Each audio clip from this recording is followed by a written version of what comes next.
Everyone, আসসালামু আলাইকুম। আজকে আমরা যে চ্যাপ্টারের সূত্রগুলো আলোচনা করব সেটা হচ্ছে সিম্পল হারমোনিক মোশন বা পর্যায়বৃত্ত গতি। তো সিম্পল হারমোনিক মোশনের যে সূত্রগুলো আছে সেটা হেডিং আমি আগেই দিয়ে রাখছি যাতে সময় বাঁচে। তো প্রথম সূত্র যেটা সিম্পল হারমোনিক মোশনের ব্যবকলনীয় সূত্র।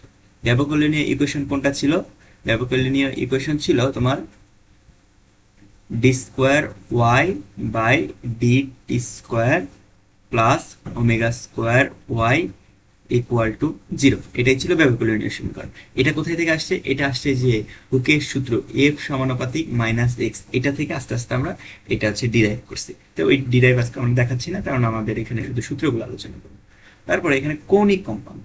কৌণিক কম্পাঙ্ক কোনটা? এই যে এই ওমেগাটা কৌণিক কম্পাঙ্ক ছিল না? তো ওমেগা যে কৌণিক কম্পাঙ্ক, এইটা সমান সমান আমরা কি লিখতে পারি?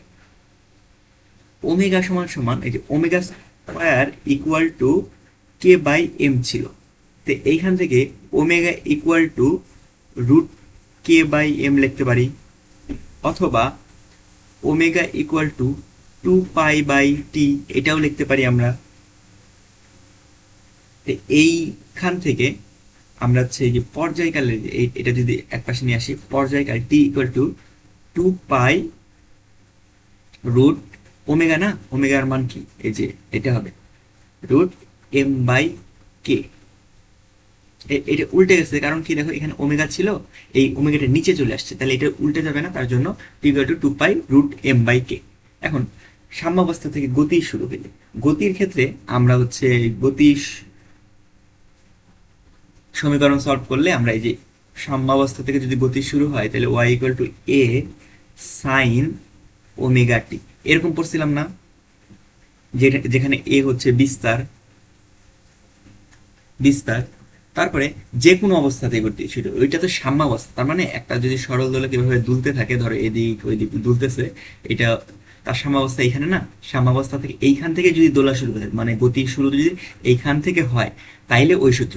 আর যদি ধরো গতি শুরুটা এই যে বিস্তার সর্বোচ্চ অবস্থান থেকেও হইতে পারে, গতি শুরু এইখান থেকেও হইতে পারে, যে কোনো জায়গা থেকে হইতে পারে না? তাহলে যে কোনো জায়গা থেকে হইলে তোমার কি হবে?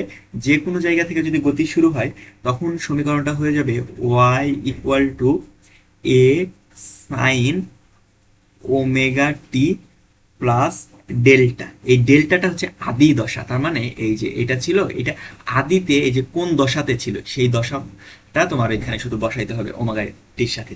এইটুকু হচ্ছে আদি দশা, আর ওমেগা টি প্লাস ডেল্টা এই সম্পূর্ণ সাইনের সাথে যেটা আছে সম্পূর্ণটা হচ্ছে দশা। তাহলে এইটা গেল। এটা যাওয়ার পরে এখন তোমার হচ্ছে বেগ। আচ্ছা, এটা আমরা হচ্ছে সাম্যাবস্থান থেকে বলছি, যে কোনো অবস্থান থেকে বলছি। যদি বিস্তার অবস্থান হইতো তাহলে এখানে সাইনের জায়গায় শুধু এ কজ ওমেগা টি এটা হইতো। এখন বেগ, বেগের সূত্র আমরা কি জানি? বেগকে ভি দিয়ে প্রকাশ করা হয়, V equal to omega root over A square minus Y square, A square minus X স্কোয়ারও লিখতে পারো। এইটা মানে বুঝায় এ মানে ওই যে সর্বোচ্চ বিস্তার, মানে সর্বোচ্চ এই দোলকটা কত দূর যাবে বা একটা স্প্রিং কত দূর যাবে। আর ওয়াই বলতে ধরো এটা তো সর্বোচ্চ এত উঁচায় উঠবে, তার মানে সর্বোচ্চ এত দূর যাবে। কিন্তু ধরো এই মুহূর্তে যখন এই বিন্দুতে এই দোলকটা আছে বা বকটা আছে, তখন আমি বেগ চাচ্ছি। তো এইটুক আসতে এই যে এইটুকের স্মরণ, এই যে এইটুককে বলা হয় এক্স বা ওয়াই। তো এটা হচ্ছে বেগ। এখন দেখো বেগের ওমেগা তো ফিক্সড মানে কনস্ট্যান্ট, এও কনস্ট্যান্ট বিস্তার যে কোনো একটা সরল দোলকের ক্ষেত্রে। এখন ওয়াই একমাত্র এটাই পরিবর্তনশীল না, তাহলে সর্বোচ্চ বেগ পাইতে হলে আমার কি করতে হবে? দেখো এখান থেকে কিছু বাদ যাচ্ছে, সর্বনিম্ন কিছু বাদ গেলেই তো আমার সর্বোচ্চ বেগ পাওয়া যাবে। তাইলে ওয়াই এর মান যদি জিরো হয়, তার মানে সাম্যাবস্থায় থাকে, তখন তোমার বেগ সর্বোচ্চ হয় না। তাইলে ভি ম্যাক্স ইকুয়াল টু, এটা যদি জিরো হয় তাহলে রুট ওভার আবার স্কোয়ার, এই দুটা কেটে যাবে, কেটে দিয়ে তোমার থাকবে ওমেগা এ গেল। তারপরে ত্বরণ, ত্বরণকে আমরা প্রকাশ করি এ দ্বারা, A equal to minus omega square Y. Minus কেন? কারণ আমরা যখন এই বকটাকে এখানে নিয়ে যাই সেই উল্টা দিকে ত্বরণ অনুভব করে, তার জন্য মাইনাস। এখন তুমি এই ত্বরণের ক্ষেত্রেও দেখো ওয়াই এর উপর নির্ভরশীল না, এটা তো কনস্ট্যান্ট, তাহলে ওয়াইটা সর্বোচ্চ কত হইতে পারে? বিস্তারের সমান হইতে পারে। তাহলে এ ম্যাক্স হবে মাইনাস ওমেগা স্কোয়ার এ, এইটার সমান।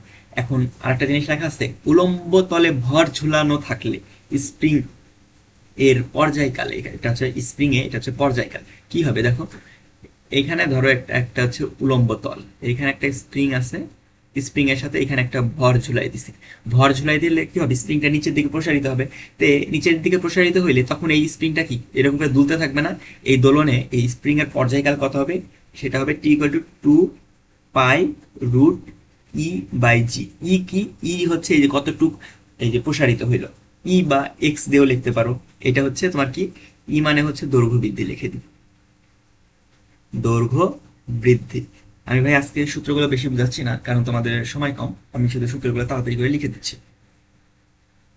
এখন আসবো আমরা তোমার স্প্রিং এর শ্রেণী সংযোগ। স্প্রিং এর শ্রেণী সংযোগ তোমার রোধের সমান্তরাল সংযোগের মতো। তার মানে ধরো এখানে একটা স্প্রিং আছে, তারপরে এখানে ওইটার সাথে আর একটা স্প্রিং আছে অন্য স্প্রিং ধ্রুবকে, এইখানে হচ্ছে আর একটা স্প্রিং আছে, এইটার ধ্রুবক K1, এইটার ধ্রুবক K3, এইটার ধ্রুবক K2। আমি উল্টা করে লিখছি ভাই, K1 K2 K3 লেখা সুন্দর হইতে বেশি। তাহলে এইটার তুল্য রোধ হবে, ধরো তুল্য রোধ বলে তুল্য স্প্রিং ধ্রুবক, তিনটা মিলে নতুন একটা স্প্রিং ধ্রুবক হবে না, তাহলে তুল্য স্প্রিং ধ্রুবক হবে 1/k equivalent equal two 1/K1 plus 1/K2 plus 1/K3 dot dot dot dot, তোমার যতগুলো আছে ততগুলো। তাইলে এটাকে সিম্পলিফাই করলে এইভাবে লেখা যায় k equivalent equal to K1 inverse যোগ K2 ইনভার্স যোগ K3 ইনভার্স যোগ dot dot dot dot Kn inverse, টোটালটার উপর ইনভার্স। ডাইরেক্ট এটা ক্যালকুলেটরে তুললে এইটার মান এই যে বের করার পর কে ইকুইভ্যালেন্ট বের করছেন উল্টাই দিতে হইবে না, উল্টাই দিতে হবে না, ডাইরেক্ট এটা ক্যালকুলেটরে তুললেই হবে। আর তোমার সমান্তরাল সংযোগ, তার মানে তোমার যদি এরকম একটা হচ্ছে স্প্রিং থাকে, এখানে একটা স্প্রিং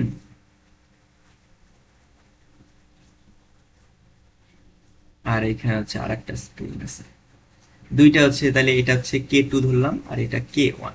তাহলে এরকম সমান্তরালে থাকলে কে ইকুইভ্যালেন্ট ইকুয়াল টু হবে, মানে হচ্ছে তোমার তুল্য স্প্রিং ধ্রুবক হবে শ্রেণীর মতো, মানে হচ্ছে রোধে যে শ্রেণীতে যেভাবে করতে হয় সেভাবে, মানে কে ইকুইভ্যালেন্ট হবে K1 প্লাস K2 প্লাস তোমার ডট ডট যদি আরো থাকে Kn। এটাই তার মানে দেখো যোগ হচ্ছে না, তার মানে কি তোমার যদি যোগ হয় সবগুলো স্প্রিং ধ্রুবক একসাথে যোগ হলে, তার মানে নতুন স্প্রিং ধ্রুবক স্প্রিংটা আরো শক্তিশালী হবে না, অবশ্যই শক্তিশালী হবে। আর এইখানে দেখো আমরা কি জানি সমান্তরালে এই সূত্রে ছিল ওই যে রোধে যে ছোটটার থেকেও ছোট হয়, কিন্তু এখানে শ্রেণীতে ওই সূত্র ব্যবহার করছে, তার মানে কি হবে এখানে ইকুইভ্যালেন্টটা হবে সবচেয়ে ছোট যে তোমার হচ্ছে স্প্রিং ধ্রুবক সেটার থেকেও ছোট হবে, তাই না? গেল তাহলে সমান্তরাল আর শ্রেণী। এখন পাহাড়ের উচ্চতা, গত ক্লাসে বলছিলাম ভাই যে ষষ্ঠ অধ্যায়ে কিছু সূত্র হচ্ছে অষ্টম অধ্যায়ের সাথে মিশ করে দেয়, ওইটা আমরা অষ্টম অধ্যায়ে আলোচনা করবো। এইগুলো সেই সূত্র। তার মানে তোমার যদি কিছু হয় কেমন কি হবে দেখি, যে প্রথমটা বলছে পাহাড়ের উচ্চতা নির্ণয়। ধরো এটা একটা পৃথিবী, পৃথিবীর এখানে একটা পাহাড় আছে, এটা হচ্ছে পাহাড়। তো করা হয়েছে কি, তোমার এইখানে একটা সরল দোলক নিয়ে পর্যায়কাল, মানে পৃথিবীর পৃষ্ঠে পর্যায়কাল মাপা হয়েছে, মেপে ওই সরল দোলকটাই এখন আবার হচ্ছে পাহাড়ে নিয়ে যাওয়া হয়েছে, পাহাড়ের চূড়ায় নিয়ে গেলে ওইখানে একটা পর্যায়কাল পাওয়া গেছে। তাইলে এখানের যে পর্যায়কালটা সেটা হবে টি হিল ধরলাম, হিল টপ, আর এটা হচ্ছে শুধু টি ভূপৃষ্ঠে। তাইলে এটা জানি, এই পাহাড়ের উচ্চতা ধরলাম আমরা এইচ, আর পৃথিবীর ব্যাসার্ধ তো জানি আর। তাইলে এই তথ্যগুলা যেটা জানি, পাহাড়ের উচ্চতা নির্ণয় করতে বলুক বা পাহাড়ের উচ্চতায় তোমার পর্যায়কাল নির্ণয় করতে বলুক, সেগুলোর জন্য একটা শর্টকাট সূত্র আছে টি হিল টপ। এগুলো কিন্তু ভাই তুমি হচ্ছে বোর্ড পরীক্ষায় সিকিউ লিখতে ইউজ করতে পারবা।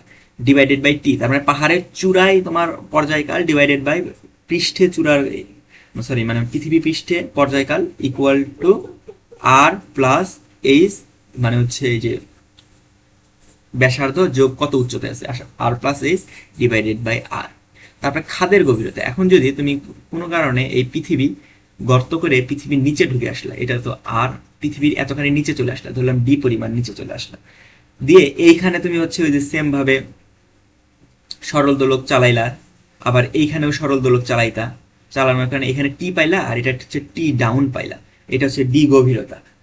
ডি গভীরতার বদলে আচ্ছা এইচ গভীরতা দিই, এইচ যদি গভীরতা দিই তাইলে কি হবে, তোমার খাদের নিচে পর্যায়কাল, মানে ওই যে খাদের ভিতর যাওয়ার পরে পৃথিবীর পৃষ্ঠে পর্যায়কাল divided by R equal to √ওভার আর ডিভাইডেড বাই, দেখো আর মাইনাস এইচ, কারণ ভিতরে ঢুকেছে, এইচ পরিমাণ ভিতরে ঢুকে গেছে, এখন পাহাড়ের ওপর অভিকর্ষ ত্বরণ, সেম ভাবে এই যে এইটা যে আমরা করলাম না, এইখানে ধরো তুমি পৃথিবী পৃষ্ঠে একটা তোমার হচ্ছে পর্যায়কাল পাইছো, এই যে টি পাইছো, পৃথিবীর উচ্চতায় টি হিল টপ পাইছো।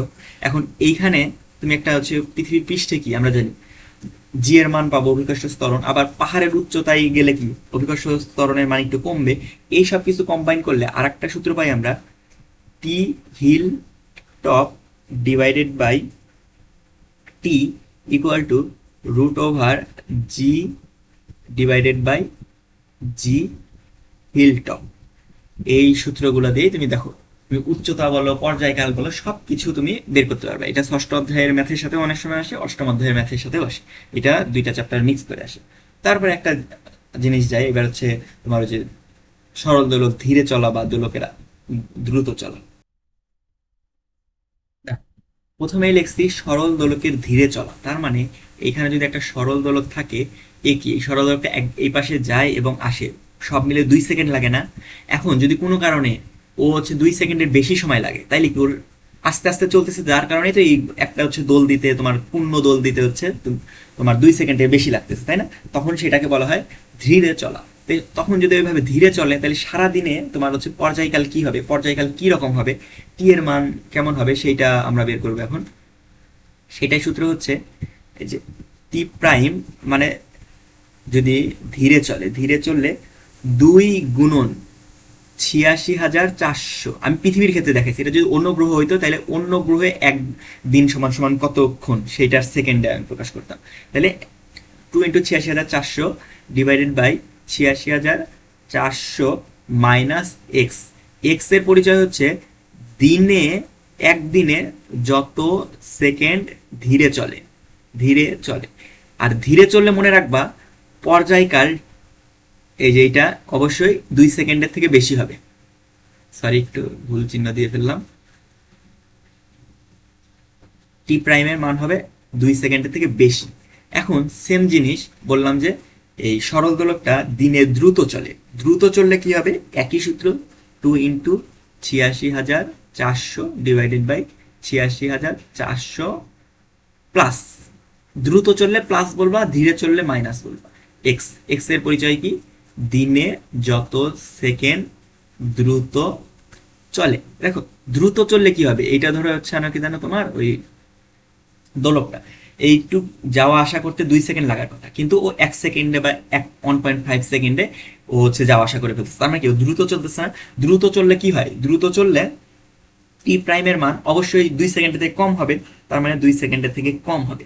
আর তোমার হচ্ছে ধীরে চলা মানে সময় হারানো, ধীরে চলা মানে হচ্ছে সময় হারানো। দেখো ওর ধরো হচ্ছে কি জানে, ও হচ্ছে 2 সেকেন্ড থেকে বড় হবে না, ধরলাম 4 সেকেন্ডে একটা দোল দেয়, পুরো একটা দোল দেয়, কিন্তু 4 সেকেন্ড আসলে দুইটা দোল দেওয়ার সময় কথা ছিল না। তার মানে 4 সেকেন্ড সমান সমান ও দেখতে দেখতে 2 সেকেন্ড, কিন্তু 4 সেকেন্ডে 4 সেকেন্ড দেখার কথা হইল, তার মানে ও 2 সেকেন্ড সময় লস করে ফেললো না, হারাই ফেললো, তার মানে সময় হারানো। সেম ভাবে তোমার হচ্ছে দ্রুত চলো, দ্রুত চলো মানে ওর ঘোরার কথা ছিল 2 সেকেন্ডে একটা দোল দেওয়ার কথা ছিল, ও দিচ্ছে 1 সেকেন্ড, তার মানে কি ও এখনো ওর কাছে 1 সেকেন্ড বাকি আছে না ওই দোলটা পূর্ণ করার জন্য, তার মানে ওকে তাড়াতাড়ি দোল দিছে, তার মানে সময় লাভ করছে। তাইলে এইটাই হচ্ছে দোলক দ্রুত আর মনে করো ধীরে চলার সূত্র। তারপরে আর একটা লাস্ট দুইটা সূত্র আছে, এটা হচ্ছে বিভব শক্তি আর গতি শক্তি। তাইলে তোমার বিভব শক্তি ইপি, এটাকে আবার হচ্ছে ইউ দ্বারাও বোঝানো হয়, আবার বিভব শক্তি কৃত কাজে রূপান্তরিত হয়, যার কারণে ডাব্লিউ দিয়েও বোঝানো হয়। বিভব শক্তি equal to half K X square, এটা লেখা যায় হাফ কে এক্স স্কোয়ার, এটা লেখা যায় এখানে হাফ, হাফের মতোই, হাফ তো ধ্রুবক, কে এর মান, কে মানে এম ওমেগা স্কোয়ার, এটা লেখা যায়। আর এক্স স্কোয়ার মতো এক্স স্কোয়ারই, এক্স হচ্ছে সাম্যাবস্থা থেকে দূরত্ব, এক্স সাম্যাবস্থা হতে দূরত্ব, এটা হলো বিভব শক্তির সূত্র। আর যদি গতিশক্তির ক্ষেত্রে যাই, গতিশক্তি E K equal to half M omega square B square minus X square. দেখো এম ওমেগা স্কোয়ার মানে কে স্কোয়ার, তার মানে half K A square minus X square, এটাই হচ্ছে তোমার কি গতিশক্তি। এখন দেখো ভাই, বিভব শক্তি যদি হাফ কে এক্স স্কোয়ার হয়, তার মানে ধরো একটা সরল দোলক এইখান থেকে সর্বোচ্চ এই বিস্তার অবস্থান এখানে যাইতে পারে, এইটুকু অবস্থা ধরো এক্স পরিমাণ দূরত্বে, টোটাল শক্তি তো সেম, এক্স পরিমাণ দূরত্বে থাকে তোমার বিভব শক্তি, মানে বিভব শক্তি বা হচ্ছে যে কোনো একটা ধরলাম বিভব শক্তি, টোটাল শক্তি তো এই সর্বোচ্চ শক্তির সমানই হবে, সর্বোচ্চ যে সর্বোচ্চ শক্তি হলে এক্স এ স্কোয়ার হবে না, এক্স এ স্কোয়ার, দেখো এখানে তাই হয়েছে, এক্স এ স্কোয়ার মাইনাস এ এক্স এক half K square minus half K square না, তার মানে এই দেখো তোমার টোটাল শক্তির থেকে বিভব শক্তিটা বাদ দিলে যেটা থাকে ওইটাই কিন্তু গতিশক্তি, তাই না? এইটাই বোঝানোর চেষ্টা করলাম। দেখো গতিশক্তি সূত্রটা ভালোভাবে লক্ষ্য করি। এখন তোমার মোটামুটি সূত্র শেষ ভাই, আর একটা লাস্ট চিত্র আমি শুধু ব্যাখ্যা করব, চিত্রটা আমি এখানে আঁকাই তারপরে ব্যাখ্যা করব। তাহলে দেখো ভাই এখানে যে চিত্র, সরি চিত্রটা চিত্র ঠিক আছে,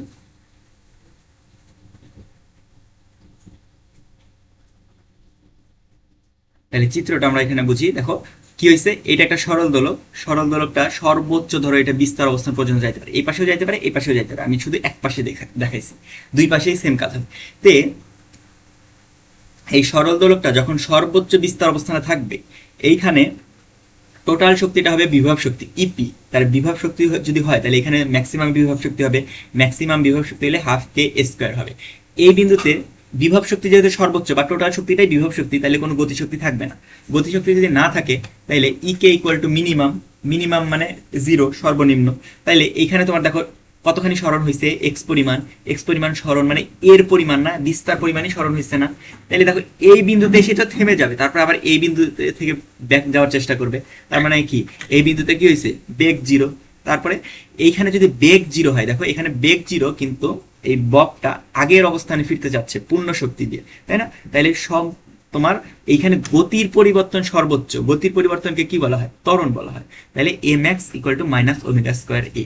সেম কাজ, এইটা সর্বোচ্চ বিস্তারে আছে, এটা সাম্যাবস্থান আছে, একটা আর একটার বিপরীত অবস্থা না। বিপরীত যদি অবস্থা হয় তাহলে কি হবে, বিপরীত অবস্থা হইলে হচ্ছে তোমার বিপরীত কাজ হবে। তাই হয়েছে, দেখো এখানে কিন্তু সম্পূর্ণ শক্তিটাই গতিশক্তি হয়ে গেছে, বিভব শক্তি মিনিমাম জিরো, গতিশক্তি half K square equal to max.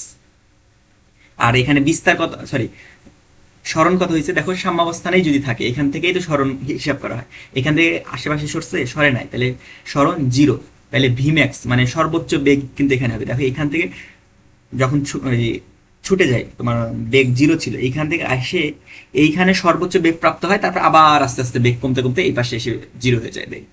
তাহলে সর্বোচ্চ বেগ হলো, বেগ যদি সর্বোচ্চ হয় তাহলে কি এখানে বেগ পরিবর্তনের হার আছে, বা হার একদমই কম না, তাহলে এখানে ত্বরণ শূন্য, বেগ পরিবর্তনের হার নেই মানে ত্বরণ শূন্য।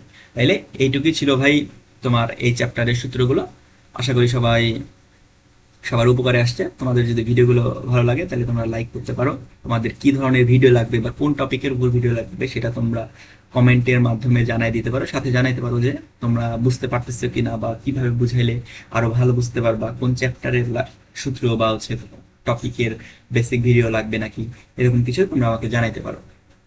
আর তোমরা এই ক্লাসগুলো তোমাদের হচ্ছে গ্রুপে শেয়ার করে দিতে পারো তোমাদের বন্ধু বান্ধবের সাথে, যারা, আর আমাকে উৎসাহিত করার জন্য তোমরা সাবস্ক্রাইব করতে পারো। এটা ম্যান্ডেটরি না ভাই, তুমি লাইক কমেন্ট শেয়ার সাবস্ক্রাইব এগুলো করলে আমি একটু উৎসাহিত হই, তাহলে আমরা হচ্ছে আরো ভালো লাগে। এছাড়াও তুমি ফ্রিতে এই ভিডিওগুলো দেখতে পাবা, কোনো সমস্যা না ভাই। ধন্যবাদ সবাইকে, আসসালামু আলাইকুম।